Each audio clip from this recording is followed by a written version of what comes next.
Hello everyone, स्वागत है आपका मेरे ऑनलाइन यूट्यूब चैनल संकल्प मैथ क्लासेस में। स्टूडेंट्स, इस क्लास के माध्यम से मैं हिंदी मीडियम के क्लास 10th के विद्यार्थियों को मैथ की क्लास करवा रहा हूं। उम्मीद है आपको ये वीडियो पसंद आ रही होगी। तो इसी उम्मीद के साथ आइए शुरू करते हैं आज का अपना लेक्चर। स्टूडेंट्स, इसके पहले वाले लेक्चर में हमने एक्सरसाइज 1.3 के 2 क्वेश्चन सॉल्व किए थे। आज हम उसी एक्सरसाइज 1.3 का जो लास्ट क्वेश्चन है यानी क्वेश्चन नंबर 3 उसको सॉल्व करेंगे। बुक की रेफरेंस मैं आपको फिर से बता देता हूँ। हिंदी मीडियम की एनसीईआरटी की जो बुक है क्लास 10th के मैथ की, क्वेश्चंस वहीं से लिए गए हैं। आइए देखते हैं इसके सॉल्यूशंस को। तो सबसे पहला जो ऑप्शन है वो है, सबसे पहले क्वेश्चन में पढ़ता हूँ कि सिद्ध कीजिए कि निम्नलिखित संख्याएं अपरिमेय हैं। यानी ये जो संख्याएं यहाँ पे लिखी गई हैं 1, 2 और 3 ऑप्शन में, ये सब की सब कैसी हैं? अपरिमेय हैं। ये चीज हमको प्रूव करना है। ठीक है, आई थिंक आपको क्वेश्चन समझ में आ गया होगा। सबसे पहला ऑप्शन है 1/√2। हमें प्रूव करना है कि 1/√2 जो है वो एक अपरिमेय संख्या है। तो देखते हैं किस तरीके से प्रूव करते हैं। तो सबसे पहले पहला हम सॉल्व करते हैं। हम क्या करते हैं, माना, फिर से वही काम जो हम पिछले 2 क्वेश्चंस में करते आए हैं।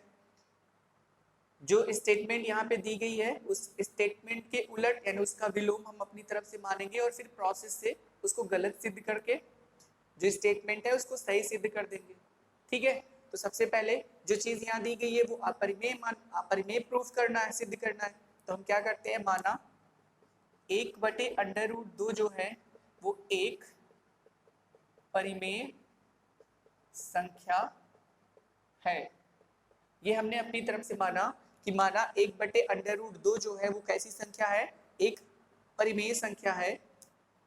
अब हम सबको पता है, 2 क्वेश्चंस हमने सॉल्व कर लिए कि जब भी किसी संख्या को परिमेय संख्या माना जाता है तो हम उस संख्या को R/S यानी P/Q के रूप में लिख सकते हैं, क्योंकि हम सबको पता है कि कोई भी परिमेय संख्या वो हमेशा अंश बटे हर के रूप में होती है।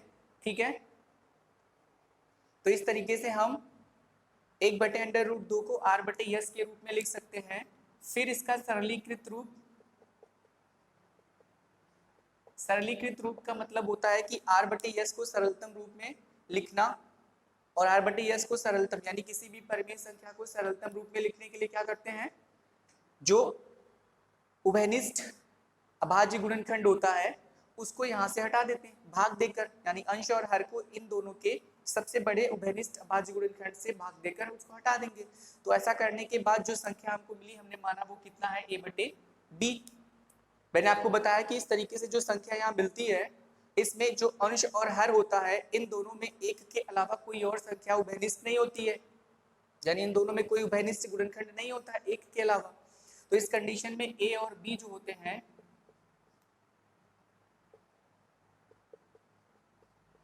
A और B वो कैसे हो जाते हैं, सह अभाज्य संख्याएं हो जाती हैं। अब सहअभाज्य का मतलब तो आप सबको भी पता हो गया होगा कि ऐसे संख्याएं जिनमें अभाज्य गुणनखंडों की संख्या केवल एक के अलावा और कोई भी अभाज्य गुणनखंड ना हो, ऐसी संख्याओं को क्या बोलते हैं, सहअभाज्य संख्याएं बोलते हैं। ठीक है, यानी सहअभाज्य संख्याएं ऐसी संख्याएं होती हैं जिनमें एक के अलावा कोई और भी गुणनखंड कॉमन नहीं होता। ठीक है, इसके बाद क्या करेंगे हम, जो 1/√2 है इसको A/B के बराबर लिखने पर यहां से हमें क्या मिलेगा, B = √2A है ना। अगर हम क्रॉस मल्टीप्लाई करें तो B यहाँ चला आएगा और √2 से यहाँ गुणा होगा तो √2A हो जाएगा। इस कंडीशन में हम इसको यहाँ लिख देते हैं। तो ये हो गया B = यानी B बराबर √2A। हम क्या करेंगे, इसका फिर से वही काम, वर्ग करने पर तो दोनों पक्षों का वर्ग करेंगे तो हमको क्या चीज मिलेगा, B का वर्ग B² हो जाएगा और √2 का वर्ग 2 होता है, A का वर्ग कितना हो जाएगा, A²। ठीक है, अब आप देखिए B² बराबर कितना हो गया, 2A²। ठीक है, यानी B² बराबर कितना हो गया, 2A²। फिर हमने क्या पढ़ा था, जो प्रमेय हमने पढ़ा था कि कोई भी संख्या, किसी भी संख्या का वर्ग अगर P से डिवाइड होता है, विभाजित होता है, तो वो वास्तविक संख्या भी P से विभाजित होगी, प्रमेय के रूप में हमने पढ़ा था। अब अगर हम इसको इस तरीके से देखें कि बी स्क्वायर जो है वो 2 गुणे ए यानी बी स्क्वायर के अभाज्य गुणनखंड में 2 गुणे ए है और 2 एक अभाज्य संख्या है ना। तो इस कंडीशन में जब बी स्क्वायर का एक अभाज्य गुणनखंड 2 है तो 2 जो होगा वो बी स्क्वायर को क्या करेगा, विभाजित करेगा, ऐसा हमने प्रमेय पढ़ा है ना। फिर अगर बी स्क्वायर 2 से विभाजित होगा तो बी भी 2 से क्या होगा, विभाजित होगा। यानी कि हम यहां लिख सकते हैं अतः बी स्क्वायर जो है वो 2 से क्या होगा, विभाजित होगा। अब अगर बी स्क्वायर 2 से विभाजित होगा तब बी भी 2 से क्या होगा, विभाजित। ये हमने पढ़ा हुआ, हमने प्रूव भी किया हुआ है, आप सबको आता भी होगा। बी भी क्या होगा, 2 से विभाजित होगा। ठीक है, यानी बी क्या हो गया, 2 से विभाजित एक संख्या होगी, यानी बी 2 से विभाजित होगी। ठीक है, अब एक चीज देखिए, अगर हमने यहाँ पर क्या किया हुआ है, b जो है वो अगर 2 से विभाजित है, इसका मतलब b का एक अभाज्य गुणनखंड 2 है ना। b अगर 2 से विभाजित है तो b का एक अभाज्य गुणनखंड क्या है, 2 है, क्योंकि हम जानते हैं कि अगर कोई संख्या किसी संख्या से डिवाइड होती है तो वो संख्या अगर अभाज्य है, ठीक है, तो वो उसका गुणनखंड भी होता है। इसका मतलब गुणनखंड जितनी भी होती है किसी भी संख्या की, वो सब की सब दी गई संख्या को विभाजित करती है। तो अगर 2 इसका एक गुणनखंड है तो ये क्या होगा, 2 से विभाजित होगा। ठीक है, अब अगर 2 से विभाजित है तो इसको हम क्या कर सकते हैं, इसके गुणनखंड के रूप में लिख सकते हैं। माना b बराबर कितना, 2c। ठीक है, और इस मान को यहाँ पर क्या करते हैं, ट्रांसफर करते हैं। तो जैसे ही हम b बराबर 2c वहां रखेंगे तो हो जाएगा कितना,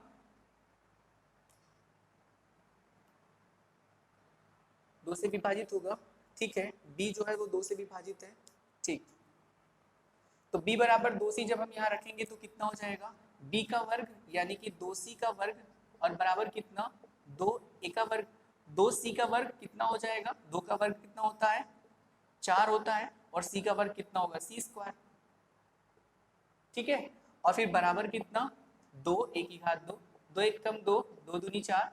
इस तरीके से हमको क्या मिला, अब देखिए यहाँ पे इस तरीके से हमको क्या मिला, 2b 2c square, 2c square बराबर कितना, a स्क्वायर। ठीक है, अब अगर हम इसको कुछ इस तरीके से देखें कि a स्क्वायर जो है वो 2 गुणे c, फिर से तो a स्क्वायर के अभाज्य गुणनखंड 2 गुणे c हो गए। अब अगर a स्क्वायर के अभाज्य गुणनखंड 2 गुणे c है, जहां 2 एक अभाज्य संख्या है, तो इस कंडीशन में क्या होगा कि a स्क्वायर क्या हो जाएगा, 2 से विभाजित, क्योंकि ये इसका अभाज्य गुणनखंड है ना। किसी भी संख्या के अभाज्य गुणनखंड से वो संख्या स्वयं डिवाइड होती है, विभाजित होती है। तो इस तरीके से हमको क्या मिला, इसको देखने के बाद हमको क्या मिला कि a स्क्वायर जो है वो 2 से क्या है, विभाजित है। तब a भी 2 से क्या होगा, विभाजित होगा। आई थिंक आपको समझ में आ रहा होगा, वेरी गुड। तो 2 भी क्या होगा, a भी क्या होगा, 2 से विभाजित। अब देखिए इस स्टेटमेंट को और इस स्टेटमेंट को, b भी 2 से विभाजित, a भी 2 से विभाजित, तो इसका मतलब a और b में एक उभयनिष्ठ अभाज्य गुणनखंड हो गया 2, क्योंकि b भी 2 से कट रहा है और a भी 2 से विभाजित हो रहा है। तो एक ही संख्या से दोनों विभाजित हो रहे हैं, इसका मतलब ये दोनों में उभयनिष्ठ है। तो इस तरीके से हमने देखा कि b और a में अभी एक और उभयनिष्ठ गुणनखंड है जो कि कितना है, 2 है। और हमने माना क्या था कि एक परिमेय संख्या है, और परिमेय संख्या मानने के उपरांत जो सरलीकृत रूप हमको इसका मिला था वो a बटे b था।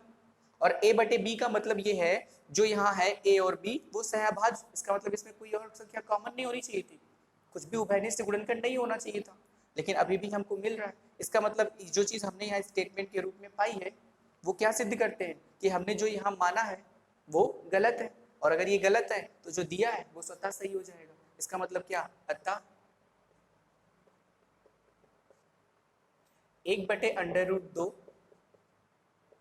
परिमेय संख्या नहीं है। अब अगर ये एक परिमेय संख्या नहीं है तब 1/√2 क्या होगा, एक अपरिमेय संख्या होगी।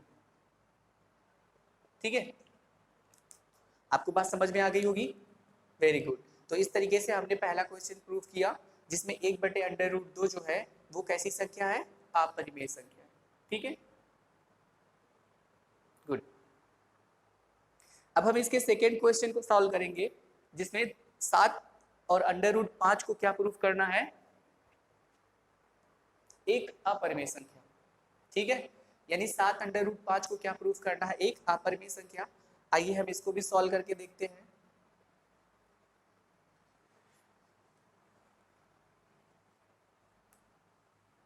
क्वेश्चंस के सॉल्यूशंस आई थिंक आपको सब समझ में आ रहे होंगे, बहुत टफ नहीं है, आप 1-2 बार प्रैक्टिस करेंगे तो काफी इजी हो जाएगा आपके लिए।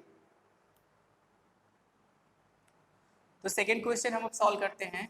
सेकंड क्वेश्चन में हमको क्या प्रूफ करना है कि 7√5 यानी 7 करड़ी में 5 जो है वो कैसी संख्या है, एक अपरिमेय। तो फिर हम यहाँ पर वही चीज करेंगे, माना 7 √5 जो है वो एक परिमेय संख्या है। कैसी संख्या है, परिमेय संख्या है। ठीक है, हम इस तरीके के जितने भी प्रूवन होते हैं, जितने भी हमको प्रूफ करना होता है अपरिमेय, हम सब में यही मान रहे हैं, तो अब तक आप समझ भी गए होंगे। तो 7 √5 एक परिमेय संख्या है, तब 7 √5 को हम क्या मानते हैं, r/s, क्योंकि हम इस रूप में लिख सकते हैं किसी भी परिमेय संख्या को p/q यानी अंश बटे हर के रूप में लिखा जा सकता है, तो हमने इसे r/s लिखा। फिर इसका सरलीकृत रूप लिखते हैं। सरलीकृत रूप का मतलब फिर से मैं आपको बता दूं कि इन दोनों में जो सबसे अधिक उभयनिष्ठ घात है, अब उभयनिष्ठ अभाज्य गुणनखंड है जो सबसे बड़ी, जिसको हम एक तरीके से HCF भी बोल सकते हैं, तो जो इसका इन दोनों में सबसे बड़ी उभयनिष्ठ गुणनखंड है जो सबसे बड़ा, उससे अंश और हर को डिवाइड करने के बाद जो हमको परिमेय संख्या मिलती है वो सरलीकृत रूप होती है। तो सरलीकृत रूप कितना हो जाएगा, a/b हमने माना हुआ है। तब 7 करड़ी में 5 जो होगा उसको हम क्या लिख सकते हैं, a/b। ठीक है, यहाँ से अगर हम 7 को यहाँ भेज दें तो 7 और √5 का गुणा है, तो जब 7 यहाँ जाएगा तो यहाँ केवल क्या बचेगा, करड़ी में 5 और बराबर a। 7 यहाँ गुणा है, इधर आएगा भाग, तो भाग जब होगा तो a में भाग होगा, और a में भाग b पहले से ही है, तो इन b और 7 का गुणा हो जाएगा। तो ये कितना हो जाएगा, a/7b। इसका मतलब √5 क्या है, बराबर है a/7b के। ठीक है, √5 क्या है, बराबर है a/7b के। अब देखिए, अगर ये a/7b के बराबर है तो मैंने आपको एक चीज बताया था कि जो परिमेय संख्या में अगर अंश की बात करें तो वो भी एक पूर्णांक होता है और हर भी एक पूर्णांक होता है।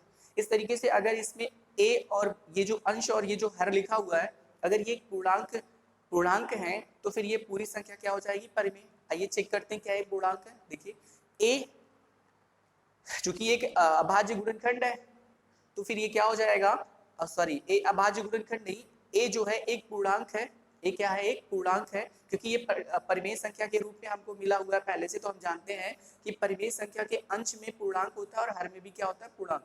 अब वो पूर्णांक धनात्मक भी हो सकता है और ऋणात्मक, क्योंकि पूर्णांक तो दोनों तरीके के होते हैं, धनात्मक पूर्णांक भी होते हैं और ऋणात्मक, और परिमेय संख्याएं भी धनात्मक और ऋणात्मक दोनों होती है। ठीक है, तो इस तरीके से ए और बी धनात्मक पूर्णांक है। यहाँ पे अगर ये दोनों पूर्णांक है तो मैंने आपको बताया था कि पूर्णांकों में अगर किसी संख्या पूर्णांक को जोड़ते हैं तो भी पूर्णांक मिलता है, पूर्णांक में से पूर्णांक को घटाते हैं तो भी पूर्णांक मिलता है, पूर्णांक में अगर किसी पूर्णांक से गुणा करते हैं तो भी पूर्णांक मिलता है। b एक पूर्णांक है, 7 भी एक पूर्णांक है, तो इन दोनों का गुणनफल भी एक क्या हो जाएगा, पूर्णांक। इस तरीके से ये भी एक पूर्णांक है और ये भी एक पूर्णांक है। ठीक है, ए जो ऊपर अंश लिखा हुआ है ये भी एक पूर्णांक है और जो नीचे हर है वो भी एक पूर्णांक है। अब अगर पूर्णांक और पूर्णांक का यहाँ इस तरीके से मैनेजमेंट हुआ है तो फिर ये दोनों मिलकर एक परिमेय संख्या हो जाएंगी। इसका मतलब ये क्या है, एक परिमेय संख्या। तब a/7b कैसी संख्या है, एक परिमेय संख्या है, परिमेय संख्या है। परंतु √5 क्या परिमेय है, बिल्कुल नहीं, एक अपरिमेय संख्या है, अपरिमेय संख्या है। ठीक है,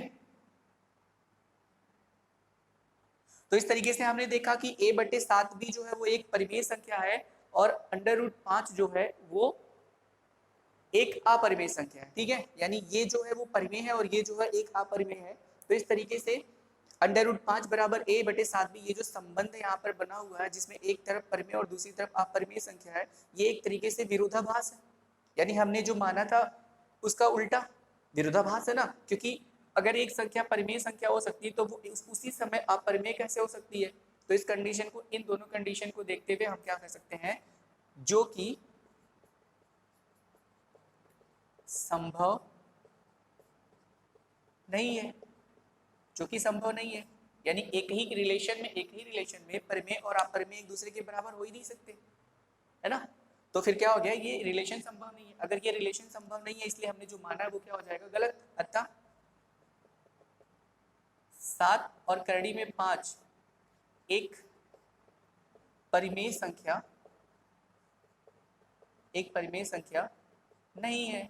अब अगर ये एक परिमेय संख्या नहीं है तब क्या हो जाएगा, अतः 7 करड़ी में 5 जो है वो एक अपरिमेय संख्या है। इस तरीके से हमने इसको भी प्रूव कर दिया, ठीक है। ठीक, आई थिंक आपको समझ में आएगा, बहुत आसान है, वेरी गुड। अब लास्ट जो ऑप्शन बचा हुआ है इस एक्सरसाइज का, लास्ट क्वेश्चन भी वही है, लास्ट क्वेश्चन का लास्ट ऑप्शन, हम उसको सॉल्व करने की कोशिश करते हैं। आई थिंक आपको समझ में आ रहा होगा क्योंकि सब बहुत इजी है, बस एक दो बार आप प्रैक्टिस करिए, सब आसान हो जाएगा। तो थर्ड हम सॉल्व करते हैं, 6 + √2। हम मानते हैं इसमें भी वही काम माना, 6 + √2 जो है वो एक परिमेय संख्या है, क्योंकि हमको प्रूफ क्या करना है, अपरिमेय। तो हम मानते क्या है कि ये कैसी संख्या है, एक परिमेय संख्या है, ठीक है। अब अगर हमने इसको एक परिमेय संख्या माना हुआ है तो बताइए इसको किस रूप में लिख सकते हैं, r/s, यानी अंश बटे हर के रूप में। तो फिर हम क्या करते हैं, अतः या तब ये क्या हो जाएगा, 6 + √2 जो है वो बराबर हो जाएगा r/s के, ठीक है। इसका जब हम सरलीकृत रूप करेंगे, सरलीकृत रूप, अब आपको समझ में आ गया होगा सरलीकृत रूप का क्या मतलब होता है। तो सरलीकृत रूप हमने माना कितना है, a/b, ये सब माना हुआ है, ठीक है। माना 6 + √2 एक परिमेय संख्या है, ठीक है।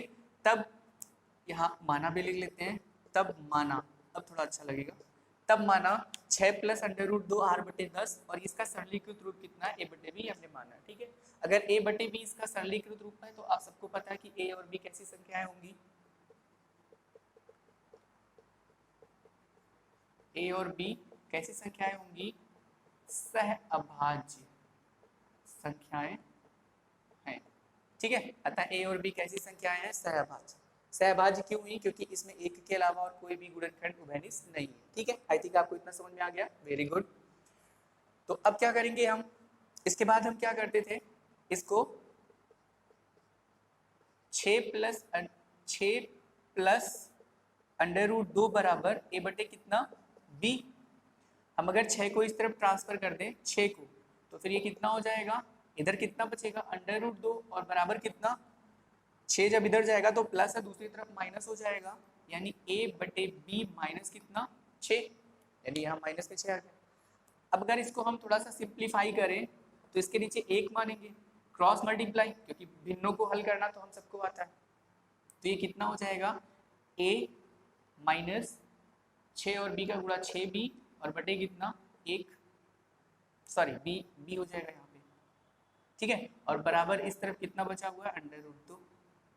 अब एक चीज देखिए यहाँ पे, ये जो चीज यहाँ आपको मिली है, ए क्या था, एक पूर्णांक, क्योंकि ये परिमेय संख्या के रूप में लिखा है तो ऊपर अंश और नीचे हर दोनों पूर्णांक। ए क्या है, एक पूर्णांक, बी क्या है, एक पूर्णांक, 6 और बी, 6 भी पूर्णांक है, बी भी पूर्णांक है, तो इनका गुणनफल भी पूर्णांक। अगर पूर्णांक से पूर्णांक को सब्ट्रैक्ट यानी माइनस कर दें तो जो मिलने वाली संख्या होगी वो भी पूर्णांक, यानी जो ये ऊपर लिखा हुआ है ये क्या है, एक पूर्णांक, और नीचे वाला पहले से पता है क्या है, एक पूर्णांक। अब अगर पूर्णांक बटे पूर्णांक इस तरीके से मिल रहा है तो ये पूरा क्या हो जाएगा, एक परिमेय संख्या, ये पूरा क्या हो जाएगा, एक परिमेय संख्या, ठीक है। तो इस तरीके से हमने क्या प्रूफ किया कि a माइनस 6b और अपान b जो है ये, जहां a minus 6b upon b, या इसको हम चूंकि करके लिख सकते हैं, चूंकि a minus 6b upon b एक क्या है, परिमेय संख्या। एक क्या है, परिमेय संख्या है। परंतु अंडर रूट दो, परंतु अंडर रूट 2 जो है वो कैसा है, एक अपरिमेय। फिर से वही रिलेशन बना कि नहीं बना, एक तरफ परिमेय और दूसरी तरफ अपरिमेय, फिर से वही रिलेशन बन गया कि ये एक परिमेय संख्या है a माइनस 6b बटे b, और अंडर रूट 2 जो है वो एक अपरिमेय संख्या है। तो परिमेय और अपरिमेय एक साथ हो ही नहीं सकता। इसका मतलब ये जो संबंध यहाँ बना वो संभव नहीं है। तो हम क्या लिखेंगे, अतः यह संभव नहीं है। अब अगर ये संभव नहीं है, ये रिलेशन संभव नहीं है, तो हमने जो माना वो क्या है, गलत। अतः यह, तब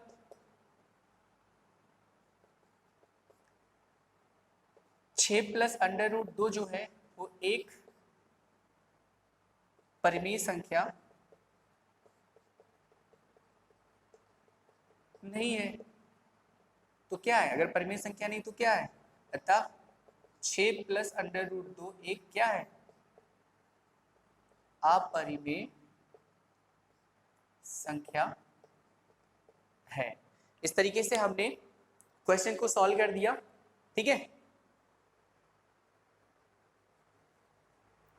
और आई थिंक आपको ये सब समझ में भी आ रहा होगा। Very good. तो इस तरीके से जो एक्सरसाइज 1.3 का आज हमारा फिनिश हो गया। बाकी के जो एक एक्सरसाइज हमारा और बचा हुआ 1.4, और उस पर प्रोसेस जो है उसको मैं पहले आपको बताऊंगा, तो वो सब अभी नेक्स्ट वीडियो में हम पढ़ेंगे। आप इसको एक बार और प्रैक्टिस करिएगा अपने आप से, और उम्मीद है आपको समझ में आएगा। तो अगर ये वीडियो आपको पसंद आ रही है तो इस वीडियो को लाइक करिए, शेयर करिए, सब्सक्राइब करिए, और इसी तरीके से हम वीडियो को कंटिन्यू करेंगे। ठीक, हैव अ गुड डे, धन्यवाद।